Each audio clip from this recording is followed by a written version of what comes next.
Chapitre 11.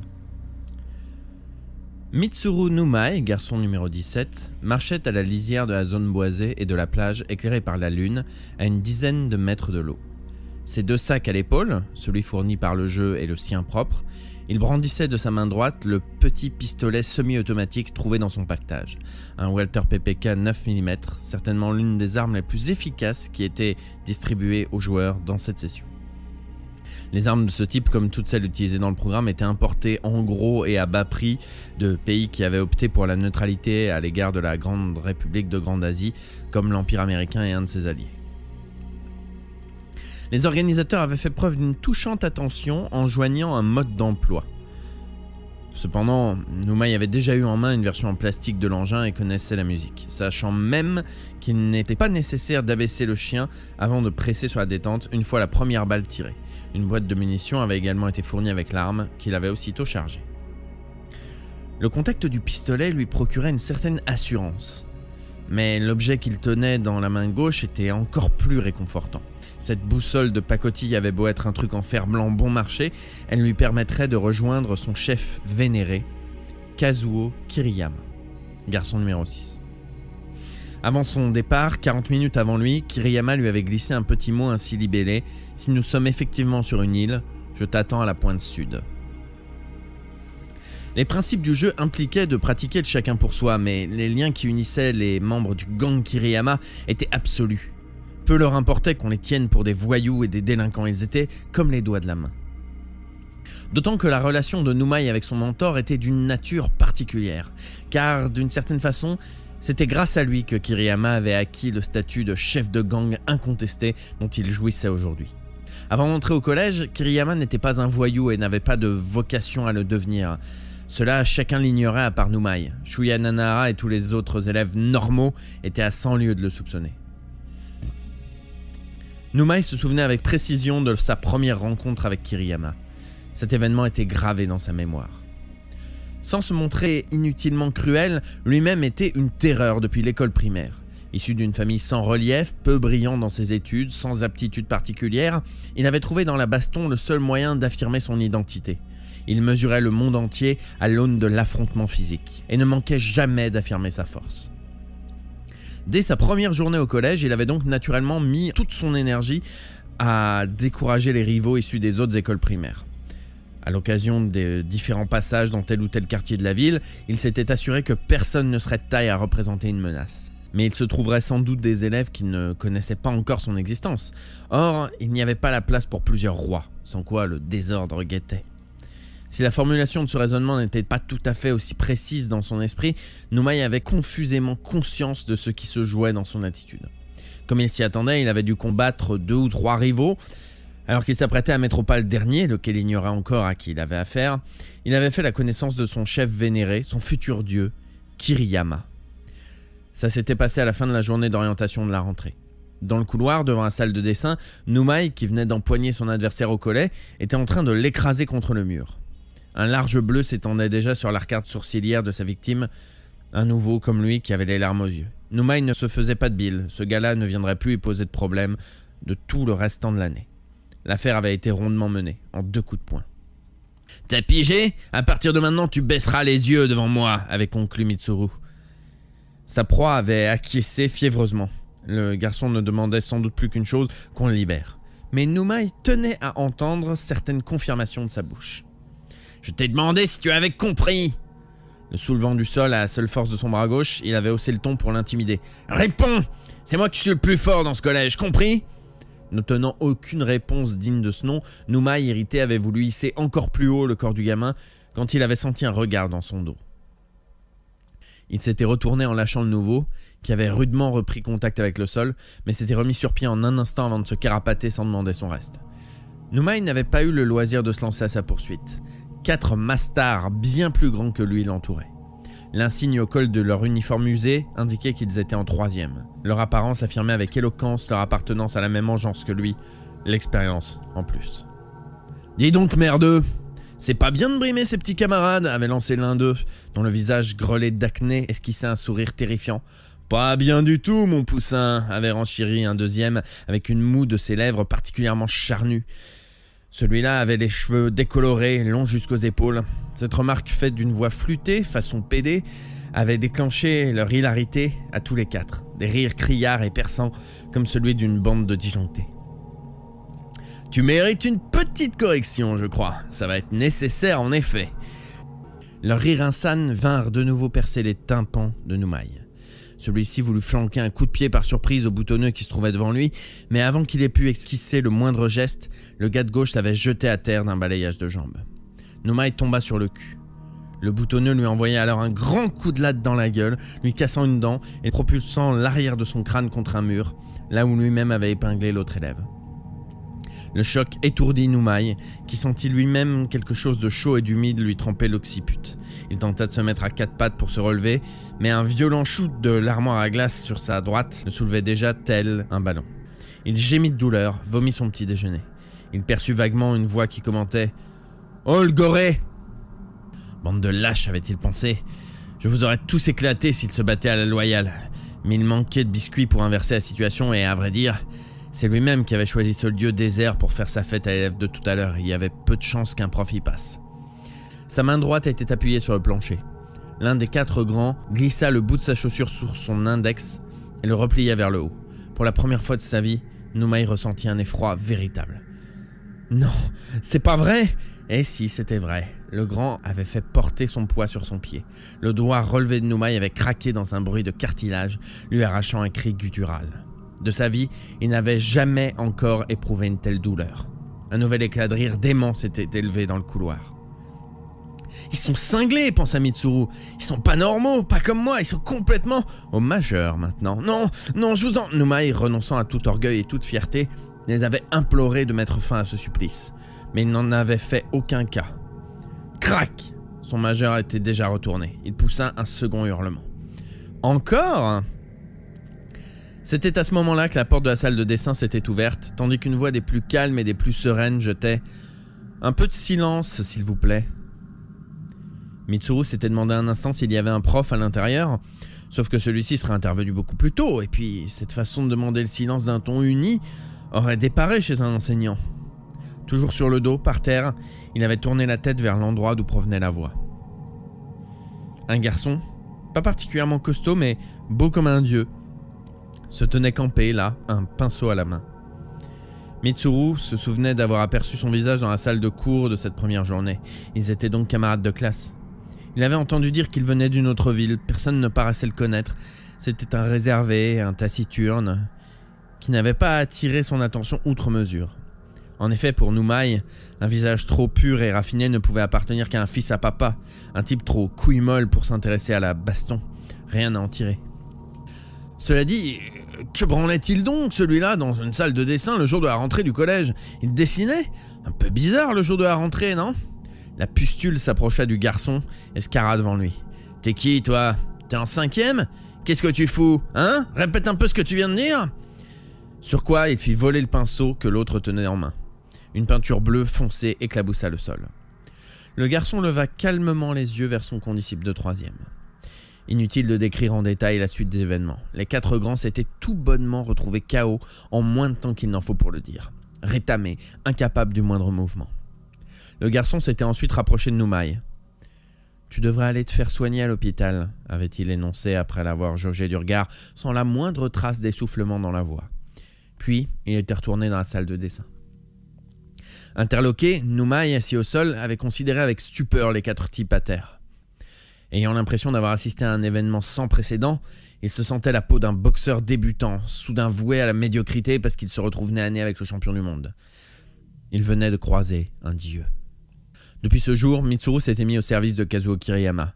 Il était inutile de tenter sa chance contre quelqu'un capable de dégommer sans effort 4 malabars de 3e à la fois.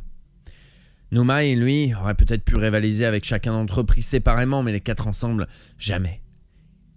Il n'y avait pas de place pour plusieurs rois.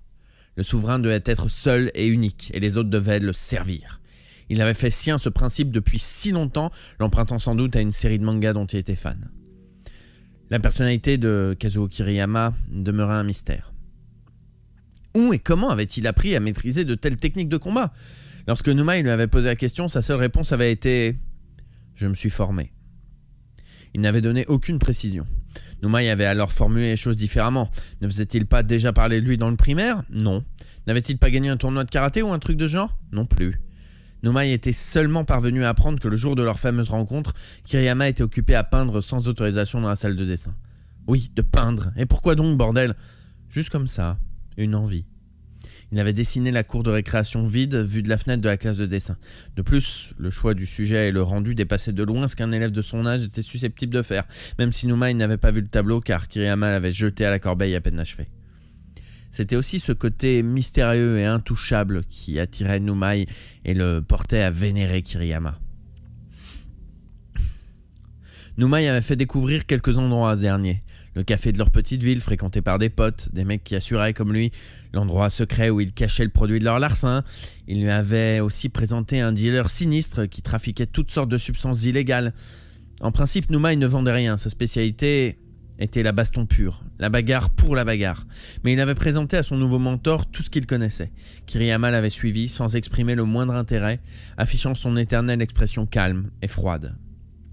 Au cours de leur sortie, ils étaient parfois tombés sur d'autres bandes de classe supérieure ou issus d'autres collèges et lycées qui leur cherchaient des histoires. Kiriyama les terrassait chaque fois en 2 temps 3 mouvements. Noumaï était véritablement fasciné.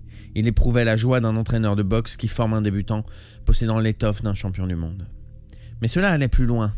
Kiriyama, combattant brillant, s'était révélé doué en tout. C'est lui qui avait imaginé et réalisé un plan impeccablement habile afin de s'introduire dans l'entrepôt d'un magasin de boissons alcoolisées. À plusieurs reprises, il avait aidé Kiriyama à se tirer sans anicroche de difficultés sérieuses. Depuis qu'ils se fréquentaient, Noumaï ne se faisait plus alpaguer par la police. Noumaï avait par ailleurs appris que le père de Kiriyama était PDG d'une entreprise comptant parmi les plus importantes du département, et même des régions de Shogoku et Shikoku réunies. Un avenir brillant et facile attendait son nouvel ami. Pour Noumaï, cela rajoutait à sa certitude que ce type était destiné à régner. Oui, il deviendrait un grand de ce monde, un vrai. Quelque chose qui dépasse l'imagination. Noumaï en était convaincu. Une fois seulement, alors que leur groupe, Kiriyama à leur tête, accumulait les méfaits, Noumaï s'était demandé s'il avait raison d'enseigner le mal à ce roi-là. Les parents de Kiriyama avaient-ils la moindre idée de ce que fabriquait leur fils avec cette bande? Kiriyama n'avait jamais invité ses nouveaux potes dans sa maison, ou pour être plus exact, dans sa propriété. Il ne leur avait jamais exprimé de cette façon, mais son air avait suffi à leur faire comprendre qu'il ne serait pas permis d'entrer chez le chef. Était-ce judicieux d'inviter ce fils de famille à fréquenter des lieux en principe incompatibles avec sa naissance? Il s'était ainsi ouvert à l'intéresser. « Mais non, aucun problème, ça m'amuse », avait simplement répondu Kiriyama, soulageant les scrupules de Noumaï qui se l'était tenu pour dit. Noumaï et Kiriyama passaient donc tout leur temps ensemble, tel un roi et son premier vassal. Voilà pourquoi, même dans la situation extrême du programme, il était inconcevable que les membres du gang Kiriyama s'entretuent. C'est d'ailleurs bien pour ça que Kiriyama nous avait fait passer ce mot avant de quitter la classe, pensait Noumaï. Il était évident qu'il savait déjà quelle attitude adopter. Je me demande ce qu'il a inventé comme ruse contre Sakamoshi et ses hommes pour qu'on se tire d'ici. Ce type, pour peu qu'il se remue les méninges, même les troupes du gouvernement ne faisaient pas le poids. Noumaï continuait sa progression vers le sud de l'île en méditant ses considérations. Cela faisait maintenant 25 minutes qu'il avait quitté la salle de classe. À un moment, il avait remarqué une ombre s'y diriger furtivement vers le petit bourg situé au sud-est de l'école. Peut-être s'agissait-il de Yoji Kuramoto, garçon numéro 8. Bien entendu, cette hypothèse avait déclenché sa nervosité car il avait bien vu dès la sortie de l'école les cadavres de Mayumi Tendo et de Yoshio Akamatsu et il savait ce que ça signifiait. La partie était commencée. Néanmoins, l'important pour Noumaï consistait à gagner au plus vite le lieu de rendez-vous donné par Kiriyama. Ce qui pouvait arriver aux autres, rien à foutre. L'important c'était que leur bande se tire de cette galère. Plus ils avançaient vers le sud, plus les abris potentiels se faisaient rares. Cela ne le rassurait pas vraiment. Il transpirait de tout son corps sous l'uniforme à col droit et la sueur commençait à dégouliner sur son front sous le brushing de ses cheveux mi-longs. Un peu plus loin, il remarqua que vers l'ouest, le rivage formait un arc de cercle, coupé par une avancée rocheuse qui pénétrait dans la mer en formant cap. Le tout ressemblait à un dinosaure ou à un monstre géant à moitié enfoui, dos en l'air dans la terre. Cette saillie rocheuse barrait complètement la vue au-delà. Se tournant vers la mer, Noumaï aperçut au loin quelques îlots ainsi que, dans le fond, de nombreuses petites lumières clairsemées, attestant la présence d'une terre plus vaste. L'île devait donc se situer quelque part dans la mer intérieure de cette eau. Oui, sans doute. Après un minutieux tour d'horizon, Numai quitta la ligne de démarcation entre plage et forêt pour atteindre le sommet du promontoire rocheux qui se trouvait à découvert. Il escalada la pente raide à la lumière de la lune. Le roc lisse était glacial, le pistolet et les sacs entravaient sa progression. Parvenu au sommet du rocher, Numai vit que le promontoire faisait tout au plus 3 mètres de large et que la plage s'étendait de nouveau au-delà de cet obstacle. Il s'apprêtait à descendre de l'autre côté quand il entendit une voix derrière lui l'appeler par son nom. Il sursauta de surprise et pivota aussitôt sur lui-même, pistolet braqué en direction du son. Il poussa un soupir de soulagement et abaissa le canon de son arme. C'était Kazuo Kiriyama, le roi. Il trônait sur une saillie de roc. « Ah, chef !» s'écria Numai, rassuré. Puis il remarqua 3 masses bizarres au pied de Kiriyama. Écarquillant les yeux, il fronça les sourcils pour essayer de distinguer de quoi il retournait. Bizarre, on dirait des cadavres. C'était bien ça. Ryuhei Sasagawa, garçon numéro 10, gisait sur le dos, les yeux tournés vers le ciel. Hiroshi Kuronaga était étendu sur le côté, légèrement recroquevillé. Sasagawa et Kuronaga, le restant du clan Kiriyama.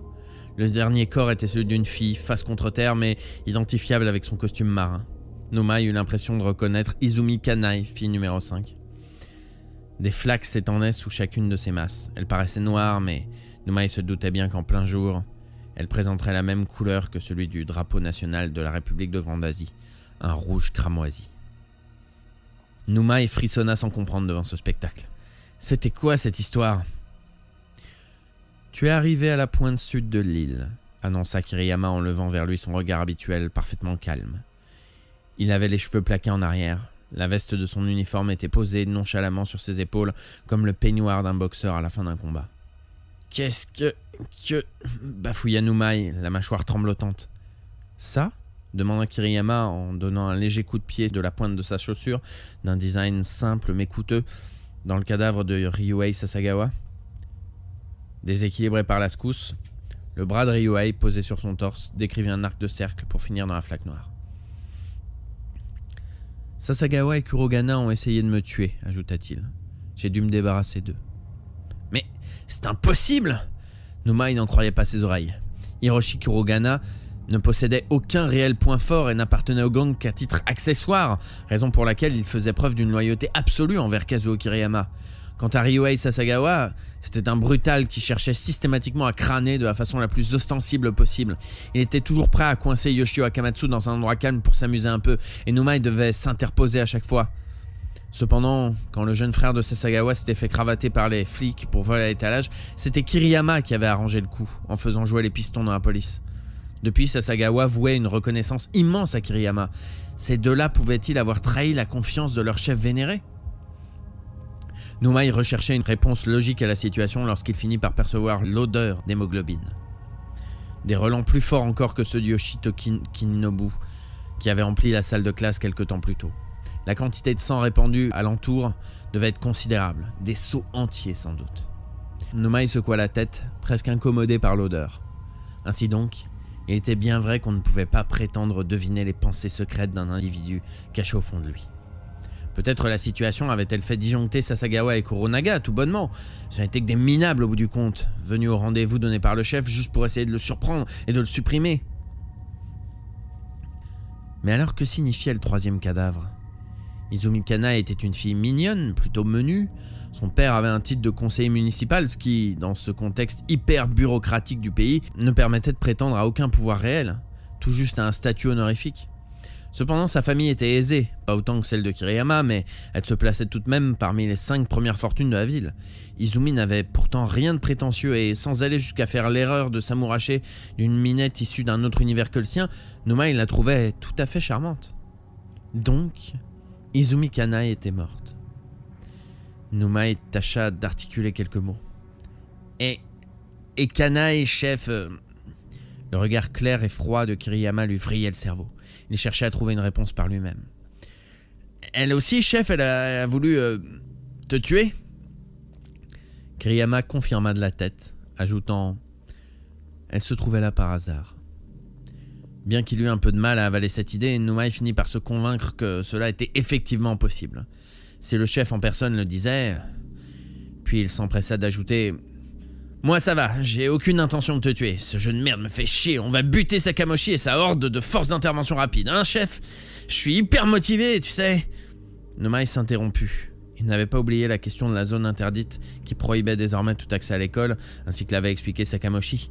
Simplement, il ne doutait pas un instant que Kiriyama avait déjà mûri un plan. Mais alors, comment se faisait-il que celui-ci secouait négativement la tête? D'accord. On se casse d'ici? Il n'y a qu'à chercher un bateau et Kiriyama l'interromput. Je peux dire quelque chose? Moi, ça m'est égal en fait. Nomai avait bien entendu, mais il cligna 2 ou 3 fois des yeux le temps d'essayer de comprendre. Les paroles du chef demeurant sibyllines, il tenta de déchiffrer ses arrière-pensées dans son regard, ses yeux qui brillaient dans la nuit. Ça t'est égal? Kiriyama tendait le menton vers le ciel étoilé. La lueur de la lune formait une ombre sinistre sous ses traits réguliers. Il garda un moment la pause. Parfois, j'ai du mal à distinguer ce qui est juste de ce qui ne l'est pas. Ça ne fit qu'ajouter à la perplexité de Nomai. Une intuition lui effleurait les neurones. Sans rapport direct avec ce dont ils étaient en train de parler, mais il eut soudain l'impression qu'un truc ne collait pas. Qu'il manquait, comme qui dirait quelque chose. Ça y est, il avait compris.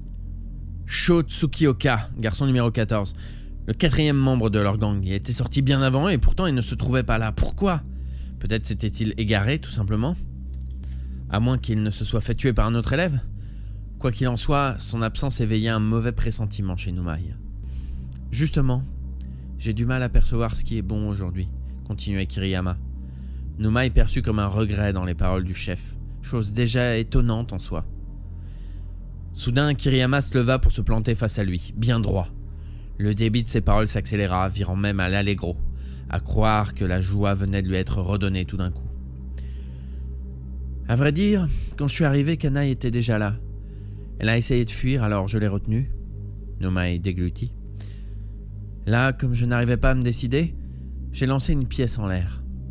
Face, je me battais contre Sakamoshi.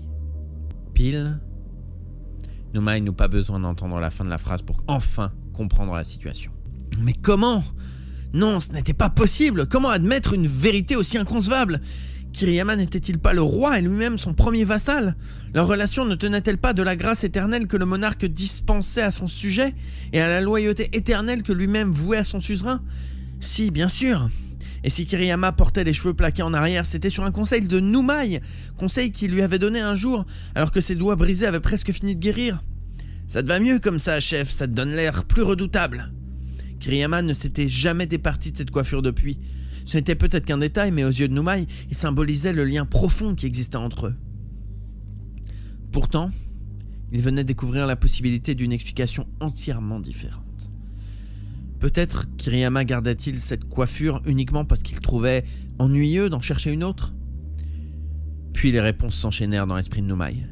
Kiriyama et son gang passaient tout le temps ensemble, certes, mais ce qui avait l'allure d'un indéfectible et inviolable esprit de corps n'était peut-être pour le chef qu'un simple passe-temps, qu'une expérimentation. Oui, une expérience à laquelle il ne se sentait tenu par aucun sentiment personnel.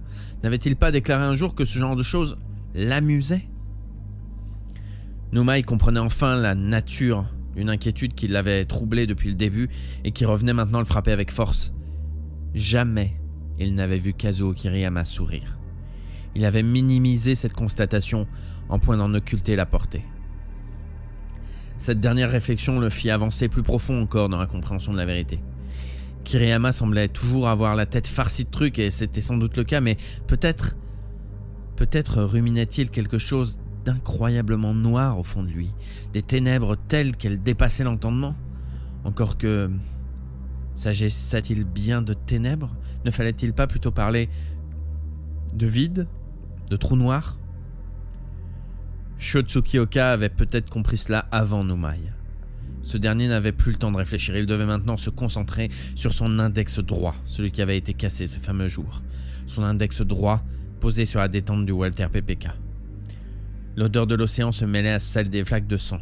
Le bruit des vagues se répétait sans relâche. Le canon du Walter PPK trembla légèrement, mais la veste à col droit, posée sur les épaules de Kiriyama, avait déjà voltigé en l'air. Une succession de staccato se fit entendre. bien différent des sons produits par le pistolet de Nomai.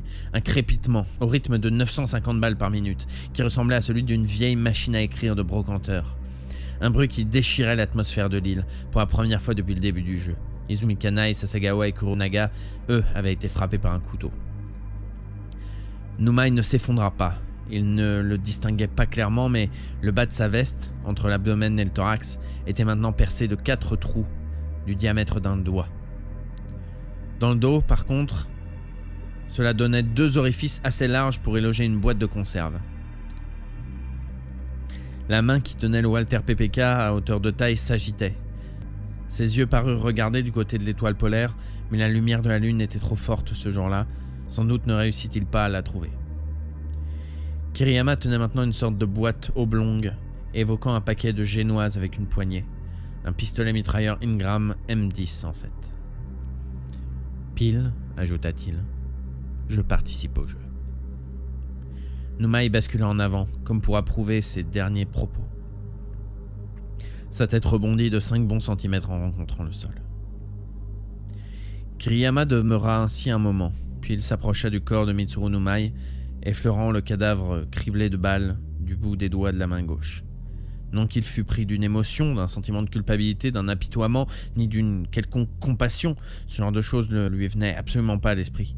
Le geste était plutôt destiné à vérifier l'effet qu'avaient des balles sur un corps humain. Il trouvait avisé d'acquérir des connaissances à ce propos. Au bout de quelques secondes, il ramena sa main vers sa tempe, légèrement en arrière, comme pour rectifier sa coiffure. Ce n'était pas l'objectif, à vrai dire, pas plus qu'il ne cherchait à soulager une douleur ou une démangeaison. Cette sorte de réflexe le prenait, à certaines occasions, quelquefois lent tout au plus, un tic consistant à se toucher la tempe. Soumis à une éducation spéciale par ses soi-disant parents, Kiriyama n'ignorait presque rien du monde qui l'entourait, et ce, depuis son plus jeune âge. Pourtant, il ne comprenait pas la cause de ce geste incontrôlé. Ce qui n'avait rien d'étonnant en soi, sa cicatrice à cet endroit s'était presque entièrement résorbée avant qu'il n'ait atteint l'âge de se regarder dans un miroir. Tout était enfoui dans son passé maintenant. La mort instantanée de sa mère dans un accident, alors qu'elle le portait dans son ventre, la blessure ayant propulsé le fœtus qui était encore aux limites de la vie et de la mort, le dialogue entre son père et un chirurgien réputé à propos d'un éclat pointu enfoncé dans son crâne qui avait percé un minuscule amas de neurones ultra spécialisés. Tout cela remontait à une autre époque. Ni le père de Kiriyama ni même le chirurgien ne s'étaient rendu compte du problème. Ce dernier pensait au contraire avoir réalisé l'opération parfaite et était mort quelques années plus tard d'une maladie de foie, tandis que le père de Kiriyama, son vrai père pour être précis, décédait à son tour dans des complications médicales, de sorte que plus personne ne pouvait faire part de ces informations à Kiriyama. En revanche, les conséquences de l'accident constituaient de toute évidence une donnée de sa personnalité. Car même s'il n'en avait aucune conscience, là résidait l'explication du manque de culpabilité ou de compassion de Kiriyama face au cadavre de Mitsuru Nomai et de ses 3 autres camarades de classe. Depuis sa naissance, il n'avait jamais éprouvé la moindre émotion. Reste 34. Chapitre 12. Du côté nord de l'île, à l'opposé de l'endroit où se trouvaient Kazuo et les autres, une falaise abrupte s'élevait sur 20 mètres environ au-dessus de la mer. Son sommet formait un petit replat, était couvert d'herbes sauvages. Les vagues s'écrasaient contre le roc, explosant en une brume qui flottait dans le vent tiède. Ogawa Sakura, fille numéro 4, et Yamamoto Kazuhiko, garçon numéro 21, étaient assis côte à côte sur le replat, les jambes pendant dans le vide. Un rayon de lune éclairait leur visage. La main droite de Sakura reposait tendrement sur la main gauche de Kazuhiko. Autour d'eux, les sacs à dos fournis par les autorités, leurs affaires personnelles ainsi que les 2 boussoles. De la même façon que le gang de Kiriyama s'était donné rendez-vous à la pointe sud de l'île, Sakura avait réussi à transmettre un message écrit à Kazuhiko avant de quitter la salle de classe. « À la pointe nord », disait son billet griffonné, ajoutant « On se tuera mutuellement ». Au moins n'avait-il pas choisi le même côté de l'île que Kiriyama et son gang.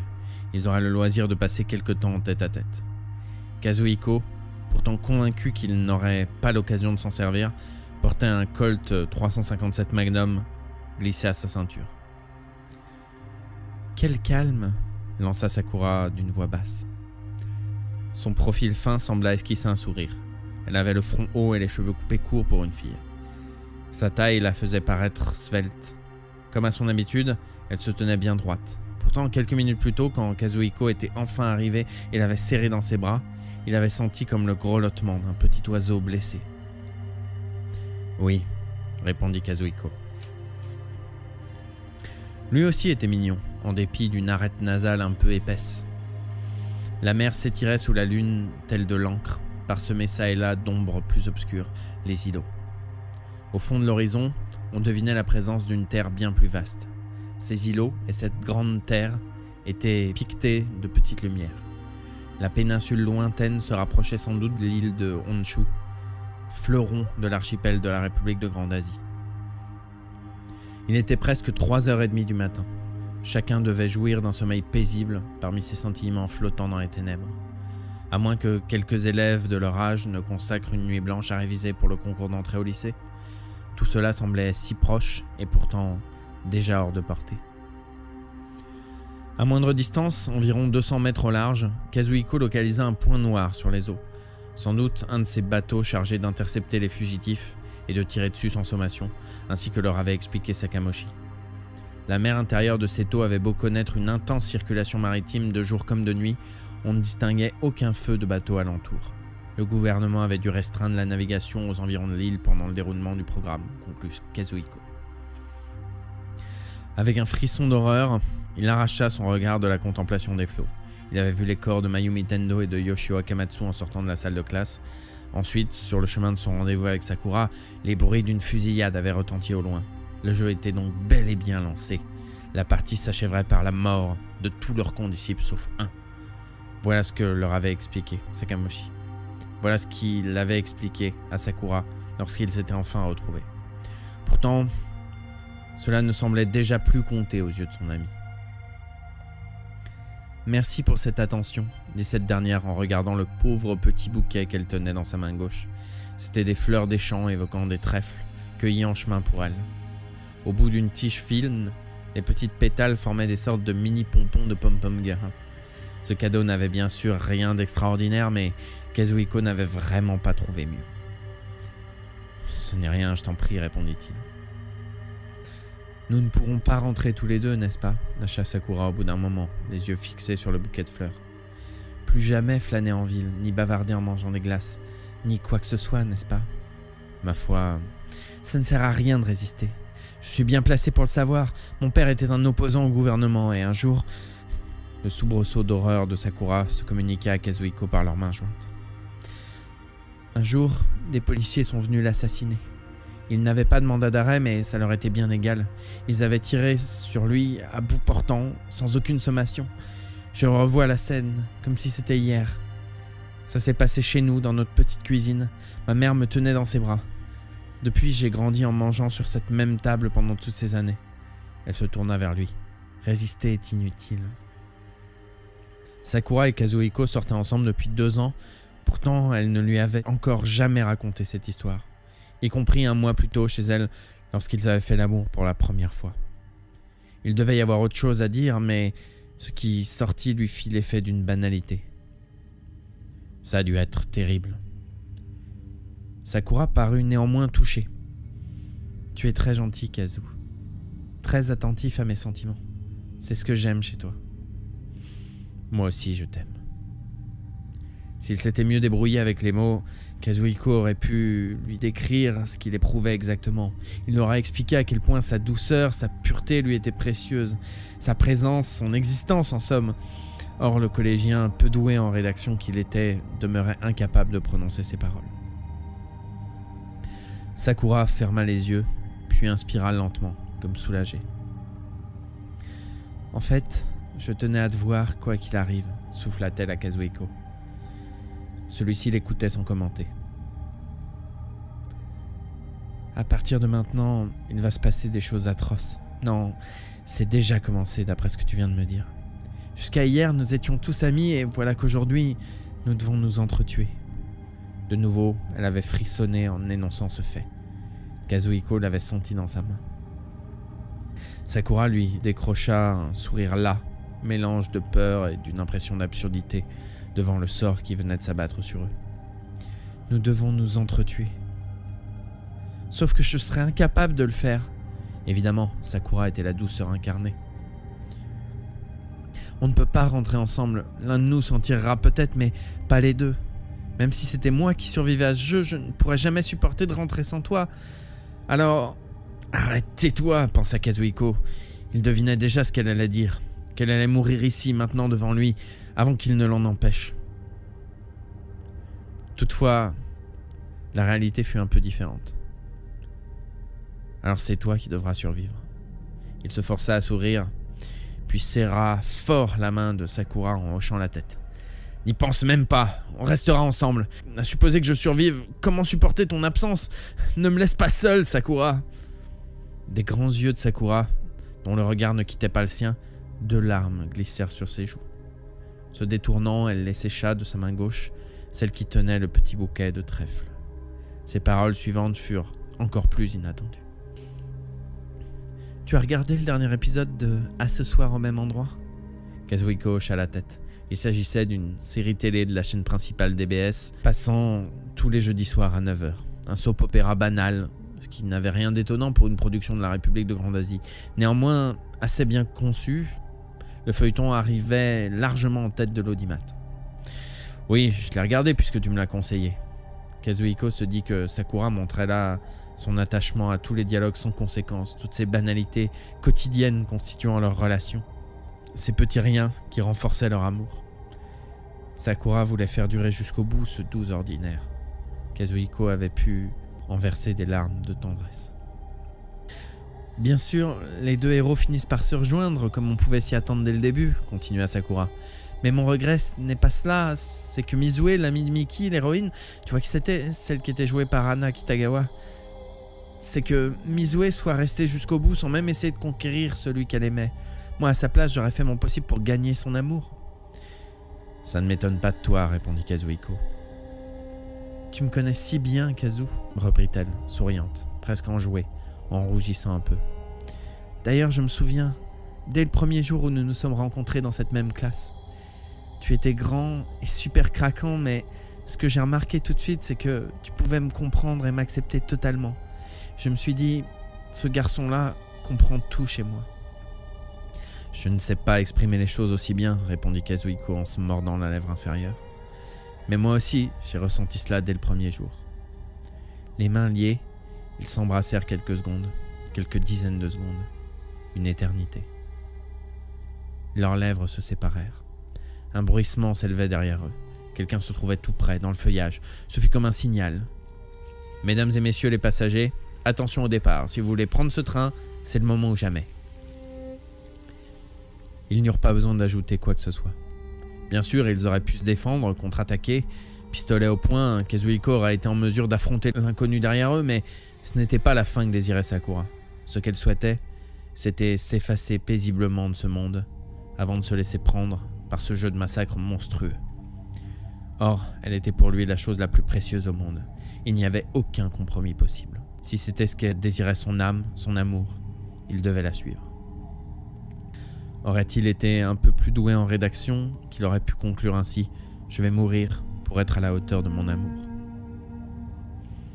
Les 2 corps plongèrent dans le vide au-delà de la falaise, main dans la main, face à l'horizon noir de la mer.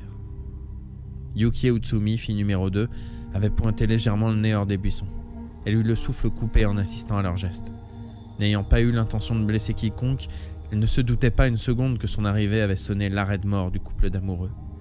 Elle accompagna du regard leur chute au bout de la falaise, dans le bruit continu des vagues, léchant tranquillement la roche.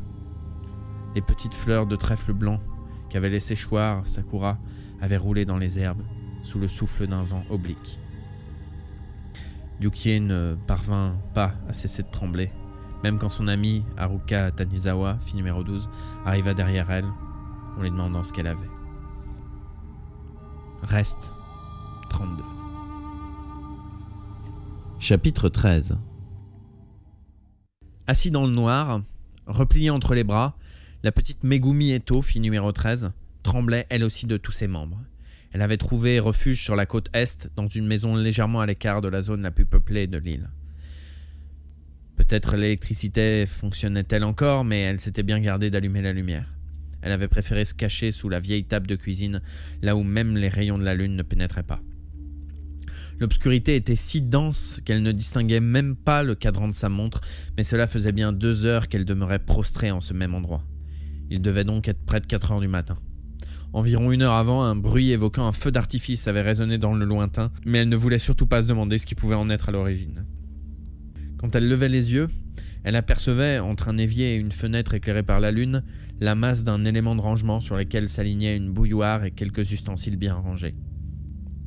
Les hommes du gouvernement avaient sans doute évacué les habitants de force, et les traces de vie dans la maison renforçaient le caractère singulier, sinistre de sa situation. Ça lui rappelait l'horrible histoire de la Marie Céleste qu'elle avait entendue dans son enfance. Sur l'étape du vaisseau fantôme, le repas était servi et prêt à être mangé, mais il n'y avait personne à bord. Les frissons de Megumi reprirent de plus belle. Quand son tour était venu de sortir de la salle de classe, elle avait couru au hasard, talonnée par la panique. C'est en entrant dans le village désert qu'elle avait commencé à reprendre ses esprits. Une de ses premières réflexions un peu cohérentes avait été de se remémorer qu'elle comptait parmi les toutes premières à quitter la classe. Seules 5 personnes l'avaient précédée. Or, ce hameau semblait avoir abrité une population de 50 à 60 habitants, et il y avait donc peu de chances de tomber sur quelqu'un. « Je pourrais peut-être entrer dans une maison et m'y barricader ?» se dit-elle alors. « Au moins je serai en sécurité, tant que ce secteur ne sera pas déclaré zone interdite. Je suis à la merci du collier, mais ai-je le choix ? Il explose si on le détache d'après ce Sakamoshi. L'important, c'est de ne pas manquer les annonces par haut-parleur. » Megumi avait alors tenté d'entrer dans la première maison qu'elle avait trouvée, mais celle-ci était fermée à clé. La deuxième également. Arrivée à la troisième, elle avait fracassé une porte vitrée donnant sur l'arrière-cour au moyen d'une pierre. Le bruit de verre brisé avait été si assourdissant qu'elle s'était cachée sous la véranda, mais sans alerter personne, semblait-il. Elle avait fini par entrer et par condamner la fenêtre brisée avec un volet au prix de moult tâtonnements. Dans les lieux désormais plongés dans l'obscurité, elle s'était imaginée un instant à l'intérieur d'une maison hantée. Elle avait pourtant réussi à dénicher dans son sac à dos la lampe de poche qui lui permettait d'explorer l'intérieur de la maison. Dans un coin, elle avait découvert 2 cannes à pêche, grâce auxquelles elle avait bloqué le volet en les croisant en X dans un système d'accrochage. Depuis lors, elle était restée prostrée sous la table de la cuisine. Il était inconcevable de tuer qui que ce soit. Par contre, avait-elle vérifié sur la carte, si le secteur H8 dans lequel se trouvait la majeure partie du village ne devenait jamais zone interdite, elle réussirait peut-être à s'en sortir vivante. En attendant, elle continuait de réfléchir sans cesser de trembler. En attendant, le plus horrible, c'était ces règles qui vous contraignaient à devenir l'ennemi de chacun. Car il ne fallait pas se leurrer, la classe n'allait pas s'unir pour les contourner. Et puis, en admettant qu'elle-même soit encore en vie au moment du coup de sifflet final, cela signifierait que tous les autres seraient morts, y compris ses meilleures copines, Mizuho Inada et Kaori Minami. Même Shuya Nanahara qui faisait battre le cœur de Megumi chaque fois qu'il apparaissait. Serrant encore plus fort ses genoux contre elle dans le noir, elle songea à Shuya, à ce qu'il avait de plus attirant. Sa voix, légèrement rauque, ni trop aiguë ni trop grave. À en croire la rumeur, il aimait une musique interdite appelée rock, mais une chose était sûre, malgré sa moue dégoûtée pendant les cours, au moment où les élèves entonnaient collectivement des chants patriotiques ou des louanges au Reichsführer et à l'État, il chantait comme un dieu. Et quand il prenait sa guitare pour improviser, ça vous donnait envie de danser. Les sons qu'il tirait de son instrument étaient aussi doux à l'oreille qu'un carillon. Elle adorait aussi ses cheveux mi-longs et ondulés, à la Bruce Springsteen, comme il disait. Encore que Megumi n'avait aucune idée de ce que ça signifiait. Son regard doux et nonchalant, qui lui donnait parfois l'allure d'un petit chat, sans oublier cette démarche souple et sportive qu'elle avait remarquée dès l'école primaire, où il avait fait partie des sélections régionales juniors du baseball. Penser à Shuya avait quelque peu calmé sa nervosité. Ah, quel bonheur s'il avait pu se retrouver auprès d'elle. Pourquoi n'avait-elle jamais osé lui révéler ses sentiments? Elle aurait dû au moins se déclarer par écrit ou par téléphone. Il était bien tard pour penser à de telles choses à présent. Par téléphone? Mais oui, le téléphone! Selon Sakamoshi, tous les téléphones avaient été mis hors service, même ceux des habitations locales. Néanmoins, Megumi attira vers elle son sac personnel en nylon posé à côté du paquetage qui lui avait été remis avant de quitter la salle de classe. Elle ouvrit la fermeture à glissière pour fouiller à l'intérieur fébrilement, En voyant balader ses sous-vêtements de rechange et ses affaires de toilette, ses doigts rencontrèrent enfin l'objet dur et carré qu'elle recherchait, le téléphone mobile que sa mère lui avait offert à l'occasion de ce voyage au cas où sa fille aurait un problème. Eh bien justement, elle en avait un maintenant, le mot était même faible compte tenu de la situation. Le cadeau avait comblé Megumi. Elle qui enviait les quelques élèves de la classe qui en possédaient déjà un, avait eu l'impression d'entrer dans un vaste univers de liberté, de secrets devenus soudain accessibles. D'un autre côté, ce présent risquait d'être un signe d'une volonté de protection excessive. Quelle utilité un truc pareil pouvait avoir pour une collégienne, s'était-elle demandé en le rangeant au fond de son sac. L'appareil y était resté et elle en avait oublié l'existence, jusqu'à cet instant. Les mains tremblantes, elle ouvrit le portable d'une pichenette. L'appareil passa automatiquement en mode recherche d'émetteur. Le clavier et l'écran à cristaux liquides s'illuminèrent, une lueur verte suffisante pour lui permettre de distinguer une partie de ses affaires posées sur ses genoux. Et puis surtout, Megumi voyait bien nettement sur l'écran les barres signifiant qu'elle captait un signal de la zone où elle se trouvait. La communication était donc possible. Oh mon Dieu, faites que ça marche!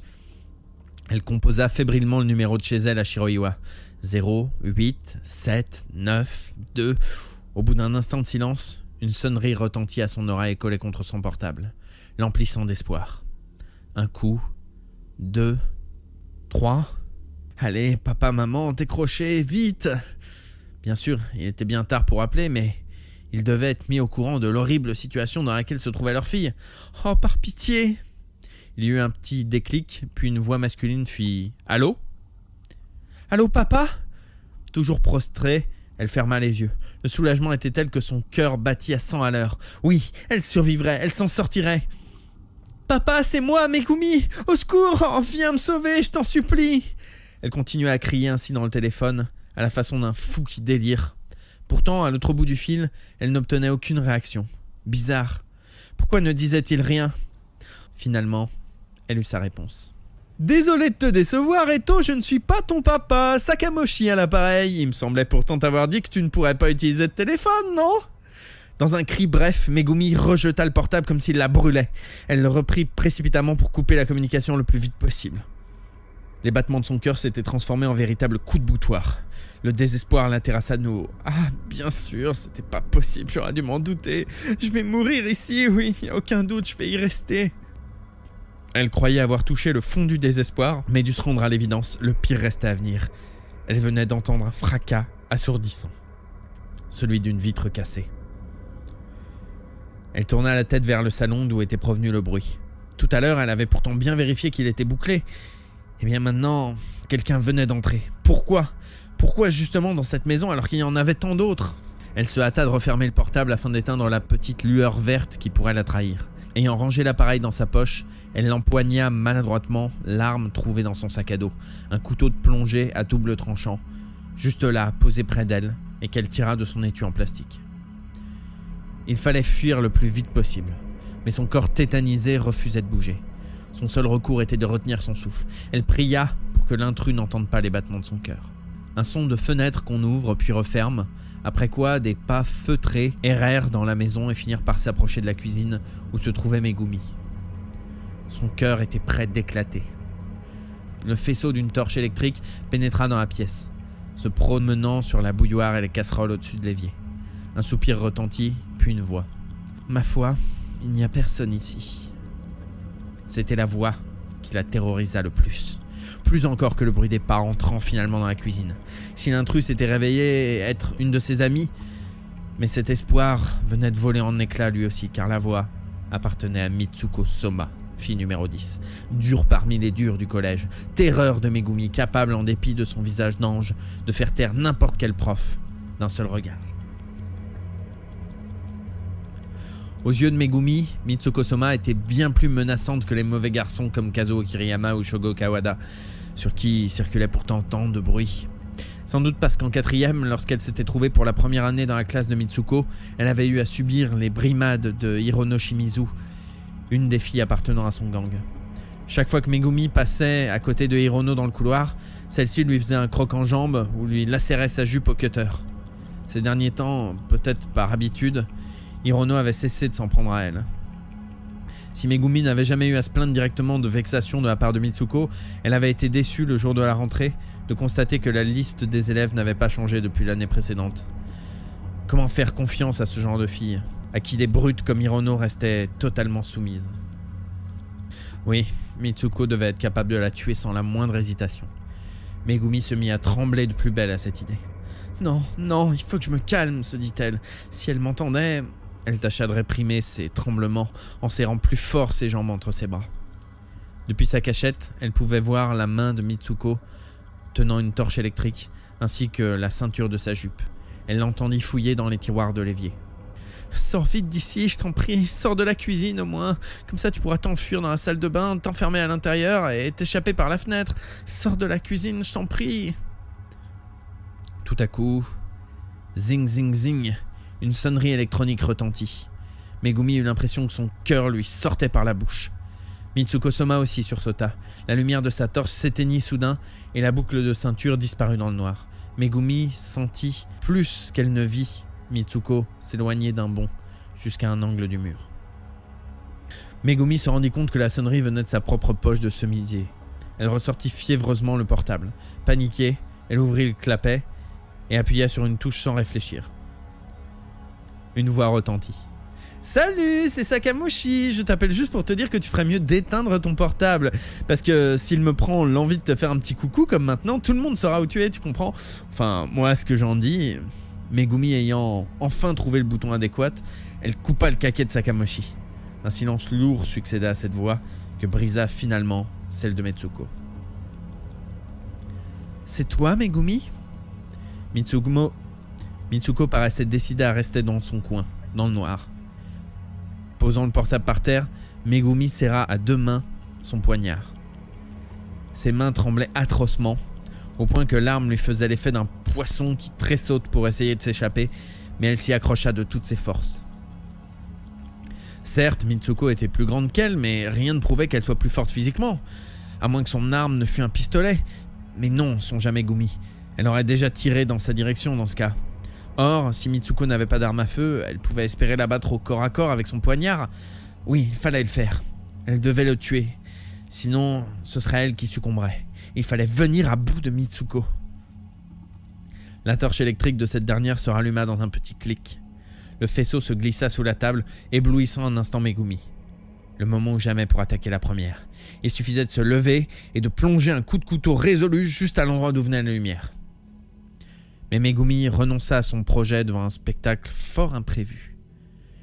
La lueur de la torche se dirigeait vers le sol.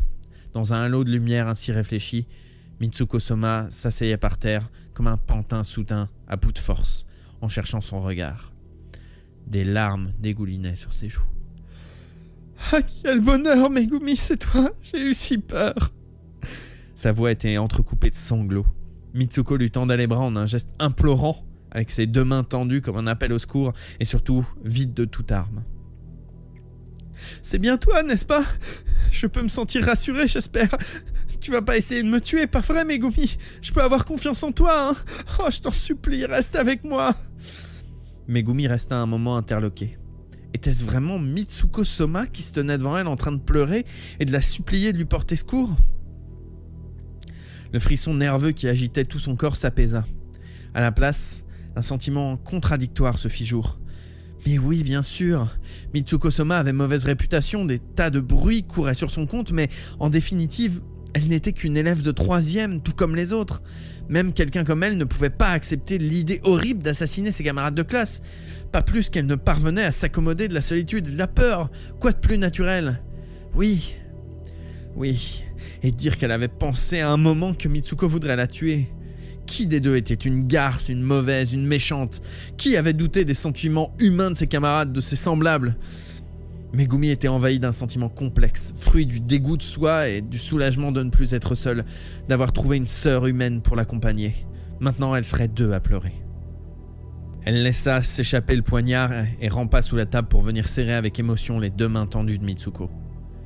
Comme si une digue venait enfin de lâcher au fond de son cœur, c'est en criant à plein poumon qu'elle l'appela. « Mitsuko! Mitsuko !» Megumi tremblait de nouveau, mais ce n'était plus pour la même raison. Et dire qu'elle avait songé à essayer ça n'avait plus aucune importance maintenant. « Ne t'inquiète pas, Mitsuko, je resterai auprès de toi, nous sommes ensemble maintenant. »« Oh, merci, merci, Megumi !» Mitsuko essuyait ses joues trempées de larmes du revers de sa main. Elle aussi serrait les mains de Megumi en retour et répétait inlassablement « Merci » en secouant la tête. À genoux sur le sol de la cuisine, Megumi serra sa nouvelle amie contre son cœur. Ce corps qu'elle étreignait lui transmettait sa chaleur. La culpabilité qu'elle avait ressentie pour avoir pensé de si vilaines choses sur la bonne Mitsuko s'en trouvait encore accrue. Mon Dieu, comment avait-il pu concevoir, un instant, l'horrible pensée de tuer cette fille ? « Oh, pardon Mitsuko, je te demande pardon, Pardon de quoi ?» demanda Mitsuko en levant vers elle un visage ruisselant de larmes. Serrant les lèvres pour ne pas éclater en sanglots, Megumi voulut aller jusqu'au bout de sa confession. Elle poursuivit en secouant la tête. « J'ai tellement honte. Un moment, j'ai imaginé te tuer. J'avais voulu le faire l'espace d'une seconde, mais seulement parce que j'avais très peur, tu comprends ?» Mitsuko la considéra d'un regard étonné, mais dépourvu de rancune. Elle secoua de nouveau la tête, le visage toujours mouillé de larmes. « Ne t'inquiète pas, ce n'est rien, je ne t'en veux pas. Qui n'y aurait pas pensé dans cette situation ? Oublie ça, d'accord ? Et surtout, reste près de moi. » Mitsuko posa sa joue contre celle de Megumi, lui caressant l'autre de la main, en l'inondant de ses larmes. Megumi s'accablait de reproches. « Mais qu'est-ce que j'ai été bête ! Dire que je ne m'étais jamais aperçu que Mitsuko-sama était quelqu'un de doux et d'affectueux. Elle peut pardonner à tout le monde, même à une sale fille qui a voulu la tuer. Ce pauvre monsieur Hayashida avait raison de nous répéter qu'on ne doit pas juger les gens ni sur les rumeurs ni sur l'apparence. » Cette pensée déstabilisa de nouveau Megumi. Par bonheur, elle pouvait serrer Mitsuko dans ses bras afin de s'excuser sincèrement et de racheter son ignoble pensée. À ses oreilles, le son de lame tranchant dans du mou évoqua un citron que l'on coupe. C'était un bruit agréable, de ceux que l'on entend dans les émissions culinaires à la télé. « Bonjour, aujourd'hui nous allons préparer du saumon mariné. Pour cette recette, nous aurons besoin d'un couteau tout neuf et d'un citron frais cueilli... » Elle mit 2 ou 3 secondes à comprendre ce qui venait de se passer. Elle vit la main droite de Mitsuko, un peu en dessous de son menton du côté gauche. Cette main était prolongée par quelque chose de légèrement courbe, comme une banane, mais qui venait danser un éclat de lumière. Ah, une faucille! Oui, c'était une faucille, de celle dont on se sert pour moissonner le riz, dont l'extrémité était déjà profondément enfoncée dans son cou. Mitsuko, maintenant l'arrière de la tête de Megumi dans sa main gauche, enfonça encore plus profondément cette faucille qu'elle tenait dans sa main droite. Encore ce bruit de citron coupé. À cet instant, Megumi sentit une vive chaleur au niveau de son cou. C'était celle de son propre sang, mais elle n'eut pas le loisir d'exprimer sa surprise, n'ayant déjà plus de cordes vocales. Cette chaleur fut le dernier élément dont elle garda quelque conscience. En réalité, elle n'eut pas le temps de bien comprendre ce que signifiait la lame enfoncée dans son cou. Elle succomba dans les bras de sa nouvelle amie, Mitsuko, sans même une pensée pour sa famille, ni une ultime vision de Shuya Nanahara. Son cadavre retomba légèrement sur le côté. Mitsuko éteignit sa torche électrique et se remit debout. Elle essuya rapidement ses pleurs agaçants. Oui, elle savait pleurer à volonté, et pour dire la vérité, c'était l'une de ses armes les plus efficaces. Tenant la lame de la faucille à la lumière de la lune, elle la secoua énergiquement afin de l'égoutter. Les gouttes de sang s'écrasèrent par terre. « Pas trop mal pour un début », pensa Mitsuko. Elle avait voulu trouver un couteau ou un outil plus pratique que cette faucille découverte dans son sac, mais tout compte fait, cette dernière n'était pas une mauvaise arme. Il suffisait de savoir la manier. Cependant, entrer dans une maison comme elle l'avait fait, sans savoir si elle l'était déjà occupée, manquait un peu de jugeote. Elle s'était promis de ne faire plus attention à l'avenir. Après quoi, elle lança, en baissant les yeux sur le corps de Megumi. « Oh, comme c'est drôle. Figure-toi que moi aussi, j'ai eu envie de te tuer. » Reste 31.